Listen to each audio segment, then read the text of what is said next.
வணக்கம். Top headlines. Brahmaputra நதியில் அணை கட்டும் சீனா, அருணாச்சல பிரதேச முதல்வர் எச்சரிக்கை. யூடியூப் சேனலுக்கு புதிய கட்டுப்பாடுகள் ஜூலை 15 முதல் அமல். 40 வங்கி கணக்குகளில் 106 கோடி பணம். உத்தரப்பிரதேசத்தில் கைதான மதமாற்ற கும்பல் தலைவனின் சொத்து விவரம் அம்பலம்.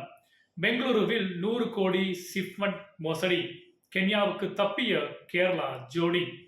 பீகார் வாக்காளர் பட்டியலில் முறைகேடு. தேர்தல் கமிஷன் மீது ராகுல் புகார். தமிழக போலீஸ் மீது நம்பிக்கை இல்லையா? சீமான் கேள்வி.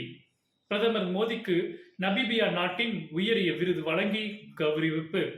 ஜார்க்கண்ட் தண்டவாளம் அருகே குட்டி என்ற யானை. 2 மணி நேரம் ரயில் சேவையை நிறுத்தியதற்கு குவிகிறது பாராட்டு. மாரடைப்பு அச்சம். இதய பரிசோதனைக்காக மைசூர் மருத்துவமனையில் குவிந்த மக்கள் கூட்டம். அரசு ஊழியர்களுக்கு பழைய பென்ஷன் வாக்குறுதி என்ன ஆனது? முதல்வருக்கு இபிஎஸ் கேள்வி. ஜெயலலிதாவின் தம்பியாக அரசியல் களத்தில் பணியாற்றினேன். திருமாவளவன் பேச்சு. மாணவர்கள் சுற்றுலா பயணிகள் விசா பெறுவதற்கான நடைமுறைகளை கடுமையாக்கியது அமெரிக்கா. ஈரோடு தம்பதி கொலை வழக்கு சிபிசிஐடிக்கு மாற்றம். நன்றி.